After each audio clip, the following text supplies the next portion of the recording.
Jesus, essa manhã, nos conceda espírito de entendimento e sabedoria, Senhor, para compreendermos a Tua vontade e nos conceda a capacidade de praticar a Tua palavra. Ó Senhor Jesus, louvado e glorificado seja o nome do Senhor. Nosso coração é de gratidão, Senhor, por tudo que o Senhor fez por nós, sobretudo a Sua obra redentora, o sangue derramado na cruz do Calvário, o Seu corpo que foi partido para tornar nossa porção. Senhor Jesus, Senhor, nos ajuda, Senhor, a praticar a Tua palavra, a lhe obedecer, fazer a Tua vontade, apressar a Tua volta. Jesus é o Senhor. Aleluia. Amém. Jesus é o nosso Senhor. Amém. Essa manhã, irmãos, o meu encargo é compartilhar com vocês o que o Senhor tem falado nos últimos dias. E o que o Senhor tem falado nos últimos dias, o assunto é o reino.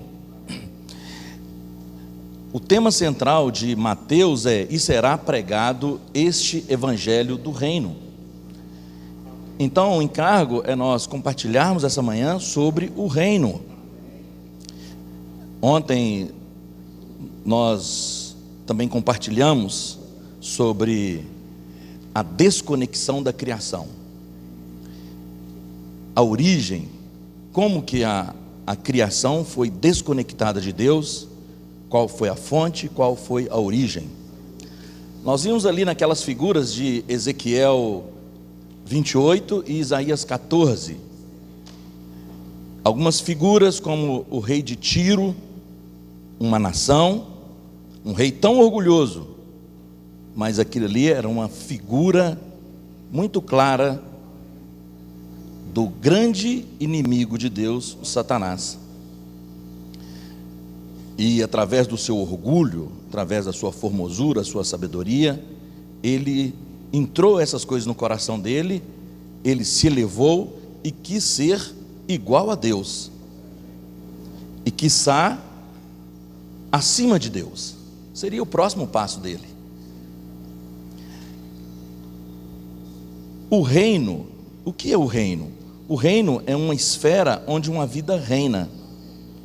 Existe o reino animal, o reino vegetal, o reino humano e o reino de Deus.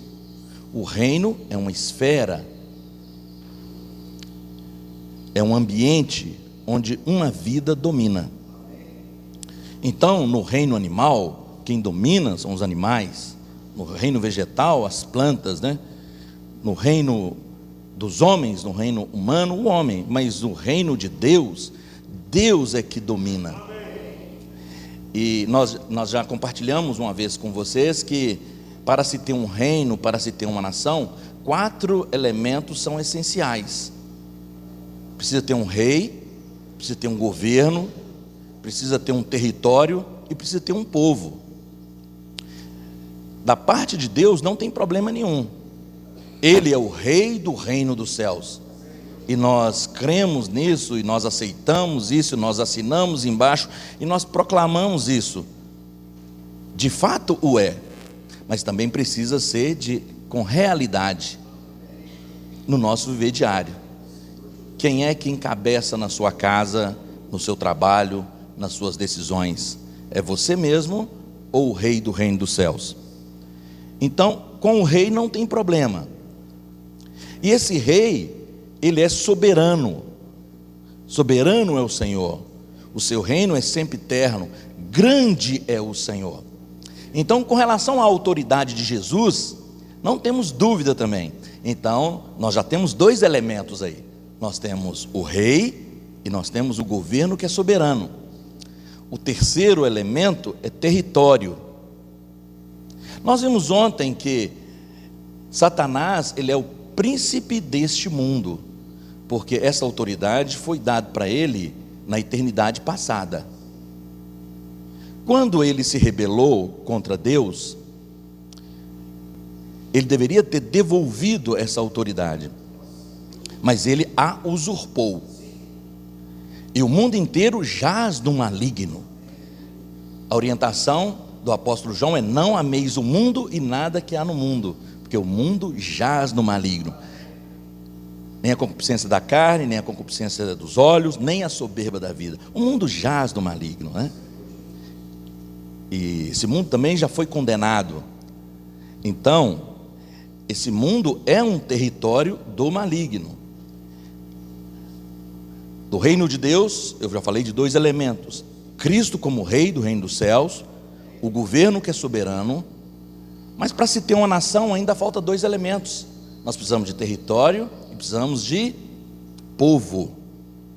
O território, Cristo, com a sua morte na cruz, gerou o território. Porque no mundo inteiro jaz do maligno, mas na igreja não. A igreja é como se fosse uma ilha, um território blindado, onde Cristo Rei é o soberano, e as portas do inferno não prevalecem contra a igreja edificada. Então a igreja é a igreja é esse ambiente onde nós estamos seguros. Então é na igreja que Cristo, Ele faz a sua vontade, Ele nos encabeça. A igreja é o corpo de Cristo, e Cristo é o cabeça. E Efésios fala que esse mistério já foi revelado, que é pela igreja, a multiforme sabedoria de Deus, que vai ser manifestado tudo, irmãos. E que Deus deu para Cristo um corpo para Ele encabeçar, e todas as coisas estão debaixo dos pés da igreja. Aleluia! Então temos três elementos. Temos Jesus como rei do reino dos céus. Nós temos esse rei que tem um governo que é soberano. E nós temos um território que é a igreja, que Ele faz a vontade dEle. Nós somos cidadãos celestiais. Ó Senhor Jesus, não sabeis vós que sois templo do Espírito Santo de Deus? Ó Senhor Jesus. Então, para uma nação, para o reino de Deus, nós já temos três elementos. Nós temos o rei do reino dos céus, que é Jesus. Nós temos um governo que é um governo soberano. Nós temos um território que é a igreja. O que falta então, irmãos? Esse é o grande desafio. Por isso nós temos Mateus capítulo 9. Que Jesus, Ele tinha uma empatia, um sentimento tão forte ao olhar as multidões que estavam exaustas e aflitas, que Ele se compadecia delas. É por causa desse quarto item que esse rei do reino dos céus, ele desceu para formar um povo, para chamar de povo de Deus, um povo que se chama de povo que tem um Deus. Ó Senhor Jesus. Então ele começou a rebanhar um povo. Ó Senhor Jesus. Na epístola de Pedro, Pedro fala que nós somos um povo de propriedade exclusiva de Deus, nação santa, sacerdócio real, com o objetivo, com a finalidade de proclamar as virtudes daquele que nos chamou das trevas para a sua maravilhosa luz. Ó Senhor Jesus. Então está formado aí, irmãos, 4 elementos: rei, governo, território e povo. Mas Deus não está satisfeito, Ele quer mais povo, Ele quer mais gente. Irmão, o reino de Deus é povo, o reino de Deus são pessoas. Lembra de José? Lembra do sonho de José? José sonhou com feixes de cereais para alimentar multidões. Ele não sonhou com castelo, ele não sonhou com carruagens, ele não sonhou com exército, ele sonhou com feixes de trigos, que ia alimentar a multidão. Então quem é, pois, o servo bom e fiel, que quando o seu senhor voltar, o achar fazendo assim o quê? Alimentando os seus conservos. Então Jesus começou essa obra, irmão. O rei do reino dos céus, ele desceu e ele foi arregimentar um povo, um exército. Ó Senhor Jesus. E ele veio primeiro para os seus, e os seus não receberam. Ele veio primeiro para quem? Ele veio para a nação de Israel. Mas os seus não receberam. mas agora todo aquele que nele crê, todo aquele que confessar Jesus Cristo como seu único e suficiente Salvador, terá o poder de ser feito filho de Deus, povo do reino de Deus. Ó Senhor Jesus. E ontem Colossenses 1,13 fala que Ele nos libertou de um império que era de trevas para o reino do Filho do seu amor. Irmão, você foi liberto. Aleluia! Você agora é filho de Deus. Mudou o seu status.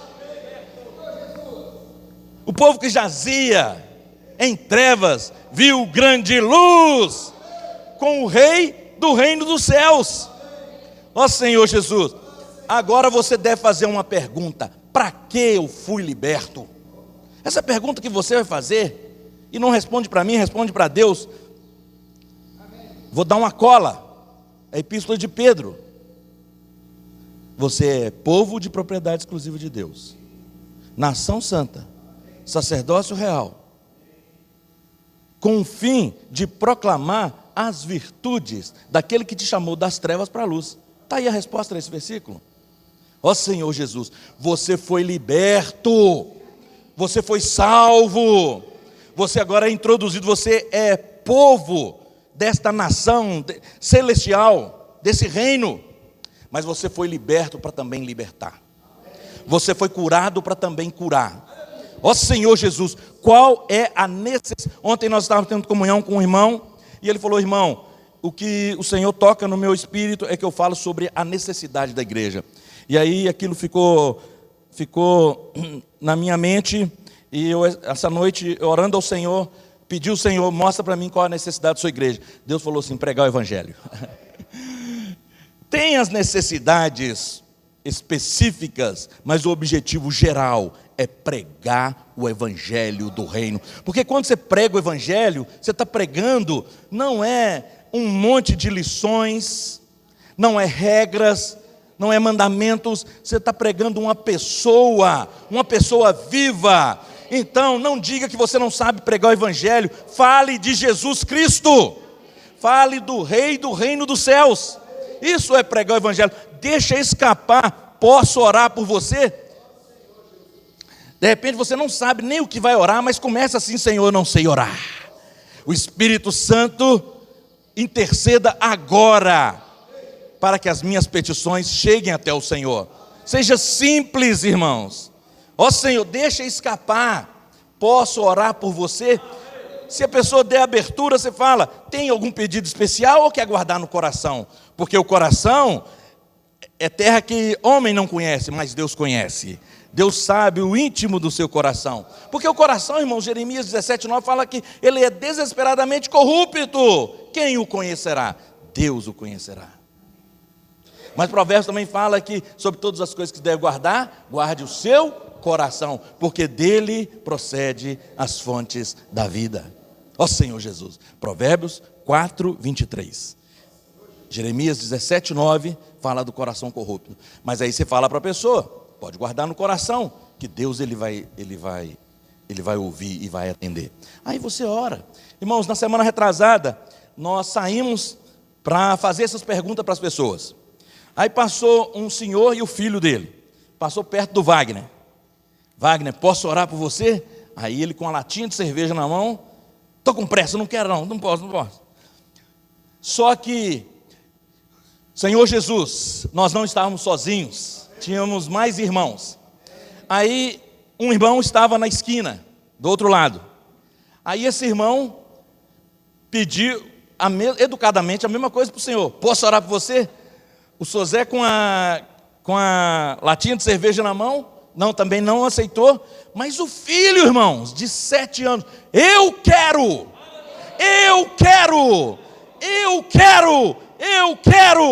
Senhor Jesus, Deus usa, irmãos, de todas as formas e de todas as maneiras quando quer alcançar as pessoas. Ó Senhor Jesus, Deus ele fala de muitas vezes, de muitas maneiras.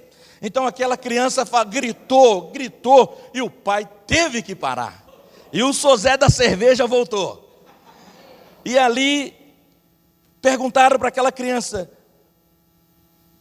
tem algum motivo? você tem algum pedido? O menininho levantou a mão e disse: tem. Eu quero ser campeão, eu quero ser lutador de jiu-jitsu. Irmãos, aquela criança, eu vi tanta fé, que eu creio que ela vai ser um atleta de jiu-jitsu. Então ali, oraram para aquela criança, não para ela ser um brigador nas ruas, mas ser um atleta que leve o nome do Senhor, que glorifique o nome do Senhor. E aí oramos, que o Senhor faça vontade na criança, no pai, na família, atenda, Pai, os pedidos, e nós ligamos aqui na terra, e que seja para a honra e glória do Seu nome. Irmãos, aquela criança ficou tão feliz, e o pai olhando, e foram embora, o pai olhando, ela olhando para o pai, e ela falando: não falei, pai, não falei, pai, não falei, pai. Ó Senhor Jesus! Então, irmãos, deixa escapar, posso orar por vocês, porque nós estaremos arregimentando um povo, nós estaremos arregimentando um povo, para fazer parte do reino dos céus. Ó Senhor Jesus! E aí nós precisamos ter o sentimento que houve em Jesus, Ele olhando uma multidão. Quantas vezes você passa e você não vê a multidão? Quantas vezes você passa e você não vê quem está na sua casa? Quantas vezes você passa e não vê quem está do seu lado? Senhor, coloca esse sentimento em mim. Eu preciso ter o mesmo sentimento que houve em Cristo, tá certo? De compadecer das pessoas. E ali em Mateus 9, o Senhor compadecia das pessoas, e o Senhor saía para pregar, e Ele pregava o evangelho do reino. Por quê? Porque Ele sabia que o rei era Ele, e Ele tinha autoridade, o governo era dele, era soberano, e Ele estava gerando a igreja, gerando o território, mas Ele também precisava de pessoas. Ó Senhor, o negócio de Deus é pessoas. Então essa pessoa que você possa orar por você, se ela aceita de bom grado, depois você fala: posso continuar cuidando de vocês?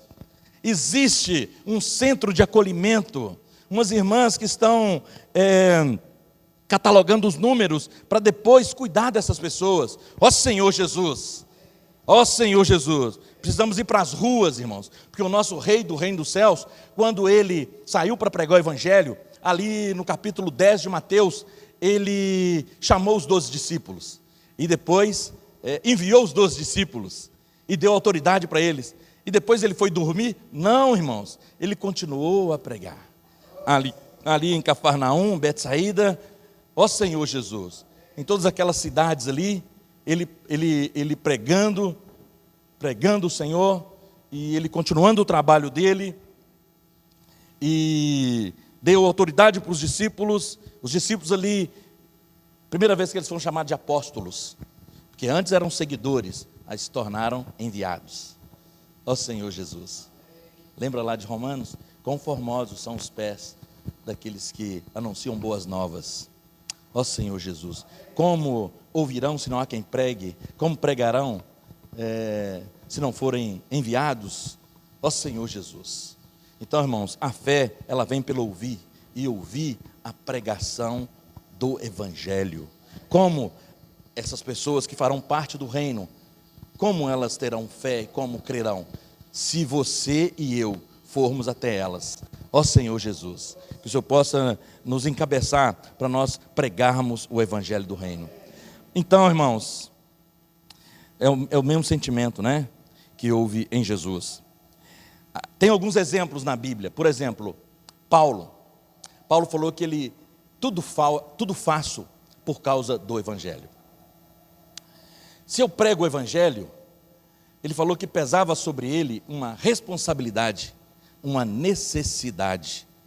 Ó Senhor Jesus. Irmãos, que o Senhor possa gerar isso no nosso coração também, que o evangelho possa ser uma necessidade vital. Como você tem necessidade de comer e de beber, Senhor, coloque isso no meu coração também, que eu tenha essa necessidade fundamental de pregar o evangelho. Irmãos, e é tão bom, irmãos. Você já teve experiência, eu também. O nosso problema é que a gente não continua. Eu gosto muito do versículo de Provérbios 11, 25, que fala assim: a alma generosa prosperará, e aquele que dá de beber será dessedentado. Irmão, ou seja, se você pregar o evangelho, se você se ocupar com as coisas de Deus, Deus vai se ocupar com as suas. Deus vai cuidar de vocês. Ô, irmãos, e dá uma alegria tão grande, não dá? quando você prega o evangelho e uma pessoa, ela tem um encontro com Jesus, e a pessoa nasce de novo, e a pessoa se alegra, ó Senhor Jesus, e a pessoa é transportada do império das trevas para o reino do Filho do seu amor, e as pessoas começam a louvar e adorar o Senhor. Irmãos, isso é uma alegria indizível, cheia de glória. Então, faz-se jus ao versículo: aquele que dá de beber será dessedentado, e a alma generosa prosperará. Generosa por quê? Porque Deus tem cuidado de nós, tem dado tantas coisas para nós, irmãos, ainda que nós passemos por alguns sofrimentos, mas os sofrimentos, comparado à glória a se revelar em nós, não é nada, irmãos. Ó Senhor Jesus, ó Senhor Jesus, o sofrimento, ele vai trazer para nós eterno peso de glória.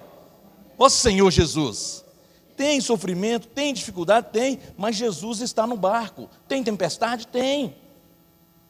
Tem mar revolto? Tem, mas o Senhor está no barco da nossa vida. Nós estamos na igreja, a igreja, o mundo está um caos, é como o mar em revolto, mas a igreja é o barco, nós estamos acima, como nós louvamos no encontro das irmãs, acima dos problemas, acima das dificuldades, acima das dores, acima dos pecados, acima de tudo. O Senhor, Ele faz os nossos pés como o da corça, porque a corça ela anda altaneiramente, pulando acima dessas coisas.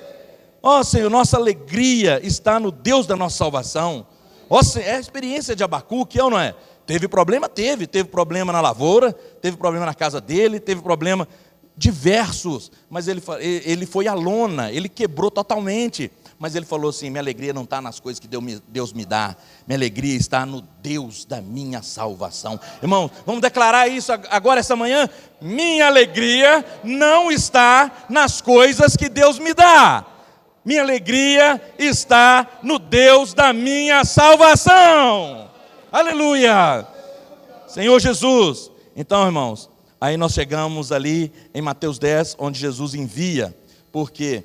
Porque ele fala assim: olha, a seara é grande, os trabalhadores são poucos. Eu preciso dos irmãos da igreja em João Monlevade.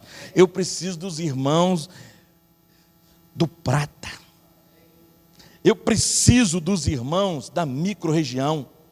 Eu preciso, porque a seara é grande, os trabalhadores são poucos. Então, irmãos, nós precisamos aceitar esse comissionamento do Senhor, esse ide, porque Deus já falou assim: olha, ide, fazei discípulos de todas as nações, pregar o evangelho aos 4 cantos da terra, ensinando, batizando em nome do Pai, do Filho e do Espírito Santo, ensinando a guardar o que vos tem ordenado. E o que ele tem ordenado? Lembra lá em Atos capítulo 1, ele ficou 40 dias falando das coisas concernentes ao reino. Há uma diferença, irmãos, de reino de Deus e reino dos céus. Lembra daquele mapa com a figura das eras? Eu vou tentar exemplificar para os irmãos aqui, ó. Irmãos, olhem para cá. Aquela janela, aquela primeira janela à minha direita, é como se fosse a eternidade passada. Ela é como se fosse um semicírculo. Por quê? Porque ela não tem princípio. Eternidade passada, primeira janela. Esse vaso é como se fosse a nação de Israel, certo? Não, desculpa. Esse vaso é como se fosse os patriarcas, começando com Adão. Então, no versículo 1, entre o versículo 1 de Gênesis e o versículo 2, há uma distância muito grande. Há aquela janela, que é a eternidade passada, tá certo? A eternidade passada. Do versículo 1, quando ele criou ali os céus, a terra, a criação, começou ali com a era dos patriarcas, começando com Adão. Então esse vaso é como se fosse a era dos patriarcas, esse outro vaso é como se fosse a nação de Israel, aquela caixa de som, aleluia, para divulgar a palavra de uma maneira grande, é como se fosse a igreja. Sim, eu até expliquei essa figura, mas eu acho que, pode deixar aqui, mas vejam o exemplo que eu estou dando aqui. A janela, a eternidade passada, esse vaso, os patriarcas, esse outro vaso, a nação de Israel, certo? A caixa de som, a igreja, inicia o reino dos céus.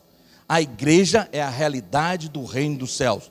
A porta, a manifestação do reino dos céus.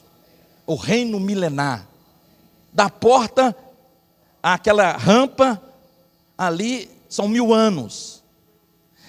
A porta, o portão, já é como se fosse a eternidade futura, sem fim. Vê então, o universo, tudo que Deus criou, isso aqui, lembra isso? Lembra da janela, a eternidade passada. Lembra dos patriarcas. Lembra da nação de Israel. Lembra da igreja. Lembra do reino milenar e manifestação. E depois da porta, lembra da eternidade futura. Ó Senhor Jesus. Mas, o que eu quero dizer para vocês, que aqui na eternidade passada houve um problema.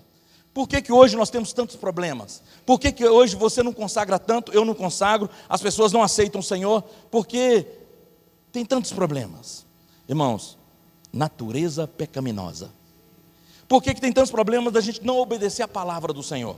Por que tantos problemas da gente não servir o Senhor?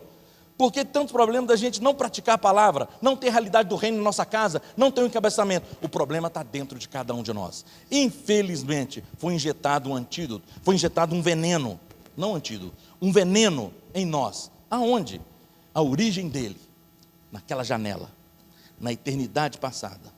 Na eternidade passada, um arcanjo, um anjo, ó Senhor Jesus, coisa difícil de ouvir, um anjo, irmãos. Nós vimos ali eu não vou ler porque não dá tempo, mas em Isaías 14, leiam por favor Isaías 14 todo, e leiam Ezequiel 28, existe, lá fala do rei de Tiro, é o rei de uma nação, mas está prefigurando o arcanjo, porque lá nessa passagem, inclusive fala que ele era um arcanjo, que ele era um querubim da guarda, que ele andava no brilho das estrelas, e ele estava ali na criação com Deus, e ele se elevou o coração, irmãos. Eu estava lendo com o Nascimento ontem, Ezequiel 28, 2, fala que ele falou no seu coração, eu sou Deus.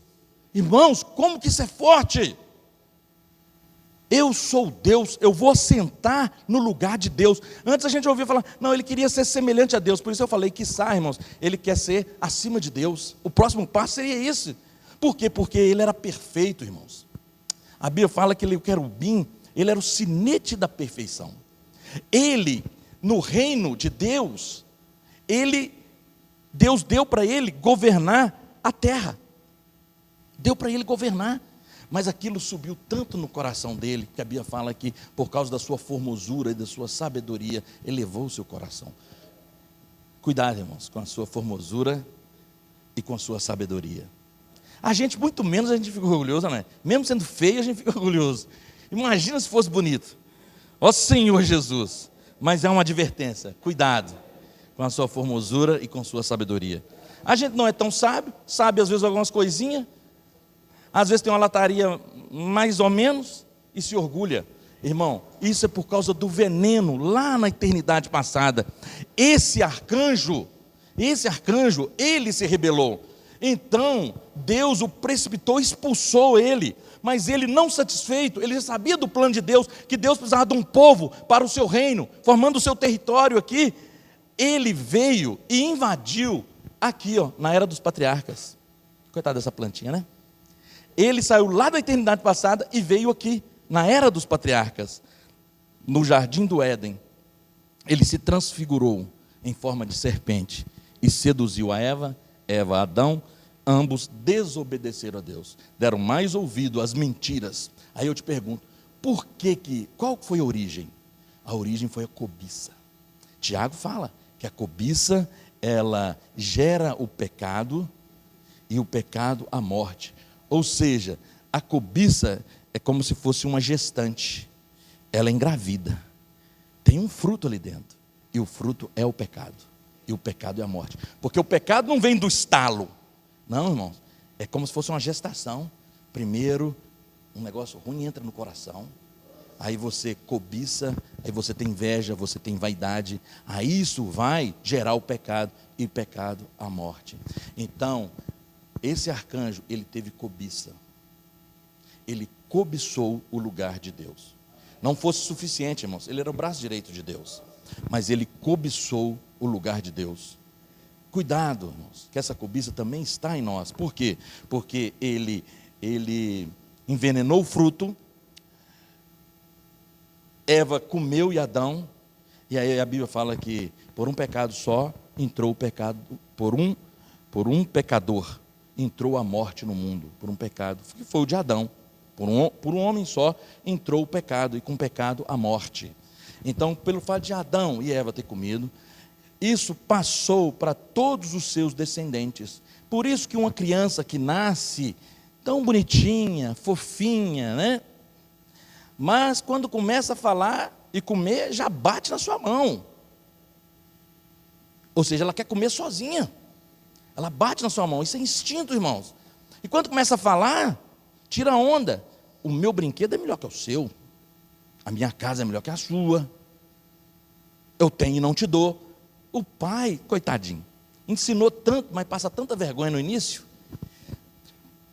Isso é o que, irmãos? Isso é o pecado original. Essa natureza pecaminosa de sentimento de posse, de propriedade, de cobiça, que o arcanjo envenenou. Mas graças a Deus por Cristo Jesus, que também através de um homem só, todos nós seremos justificados. Cristo Jesus. Quanto mais Cristo, mais essa natureza sai. Ó Senhor Jesus. Por isso o caminho é comer de Cristo. Não é? Quem me livrará do corpo dessa morte, né?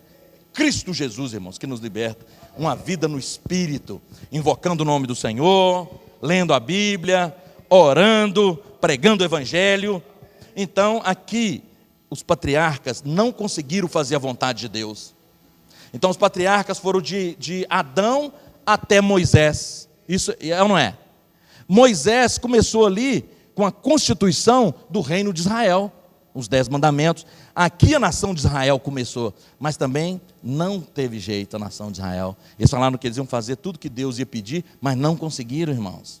Não conseguiram por causa dessa natureza pecaminosa. Paulo falou sobre isso. O que quero, o que eu me esforço a fazer, eu não consigo fazer, mas o que eu não quero, eu faço. Logo já não sou eu quem faz, mas é o pecado, essa natureza que atua em mim. Ó Senhor, esse orgulho, essa cobiça desse arcanjo. O que é que fala lá em Apocalipse, capítulo 12, versículo 9? Fala assim, olha, o dragão, a antiga serpente.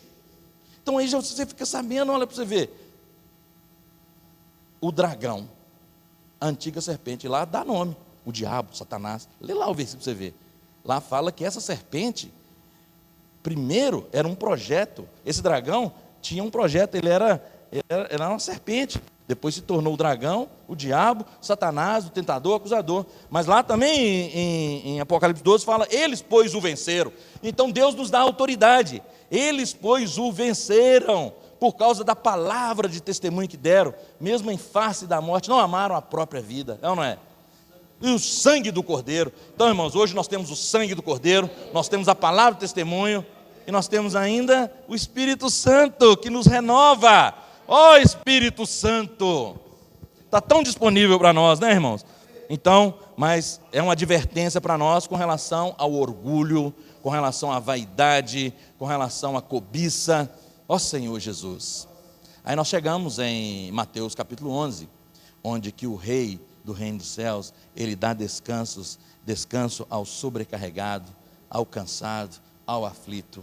Ó Senhor Jesus, basta você aceitar esse convite, que ele fala, vinde a mim, todos que estáis cansados e sobrecarregados, eu vos aliviarei. Ele fala que é para a gente tomar o jugo dele, porque o fardo dele, o jugo é leve, o fardo é suave, e nós acharemos descanso para as nossas almas. Irmão, aceite esse convite essa manhã, porque primeiro, ele quer continuar curando você, para você também curar outras pessoas. Ó Senhor Jesus, ó Senhor Jesus. Senhor, como nós queremos ser curados, Senhor.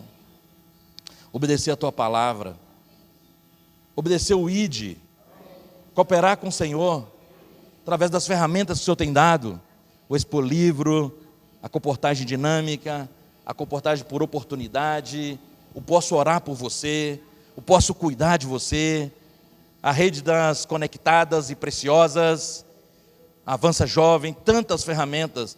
Senhor Jesus, Senhor, eu não quero me calar, Senhor. Eu quero ter essa necessidade como uma necessidade vital. Como Paulo diz que ele fazia tudo por causa do Evangelho. Ele fazia de tudo para com todos, com o fim de ganhar alguns. Ó Senhor Jesus, esse comissionamento o Senhor já deu para nós. E como nós vimos ontem, aquele que nos ungiu é Deus. Ó Senhor Jesus, toda a nossa capacidade, a nossa suficiência vem de Deus, irmãos.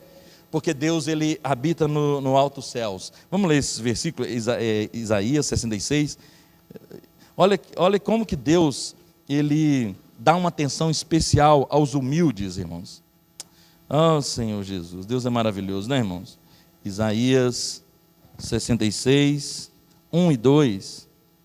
Amém, aleluia. Oh Senhor Jesus. Isaías. Deus é maravilhoso demais, aleluia. Assim diz o Senhor: o céu é o meu trono, e a terra o estrado dos meus pés. Que casa me edificareis vós? E qual é o lugar do meu repouso? Porque a minha mão fez todas as coisas, e todas vieram a existir, diz o Senhor. Mas o homem para quem olharei é este, o aflito e abatido de espírito, e que treme da minha palavra. Ó Senhor Jesus. Então o Senhor estava falando aqui para a nação de Israel. Primeiro ele tentou com a nação de Israel, mas a nação de Israel, cada rei pior do que o outro, ofendia muito a Deus, e eles queriam construir uma casa para Deus. Aí Deus pergunta para eles: assim diz o Senhor, o céu é o meu trono, a terra é a estrada dos meus pés. Como assim? Vocês acham que vocês têm capacidade de construir alguma casa para mim? Não. Ele falou assim: olha, e qual é o lugar do meu repouso? Irmãos, qual é o lugar do repouso do Senhor? Por um lado, Ele te convida para você achar descanso para a sua alma. Você está cansado e sobrecarregado. Mas aqui Deus fala que Ele se cansa. Ele precisa de um repouso. Qual é o lugar do repouso? Irmãos, o lugar do repouso, uma vez que o trono é a casa dele, a terra é a estrada dos pés, mas o lugar do repouso é o seu coração humilde. O lugar do repouso é o contrito de coração e o abatido do espírito. É ali que o Senhor vai morar. Não é em castelos, Senhor Jesus. Oh, Senhor, não é em mansões, mas é no coração. Então é por isso que você tem que absorver isso, dar esse descanso para o Senhor, ir para a rua, ou na sua família, ou no telefone, orar pelas pessoas, porque tem coração contrito, abatido, também para se tornar essa morada do Espírito Santo, essa morada de Deus. Aleluia. Isaías 57, 15. Para finalizar e os irmãos compartilhar, Isaías 57, 15.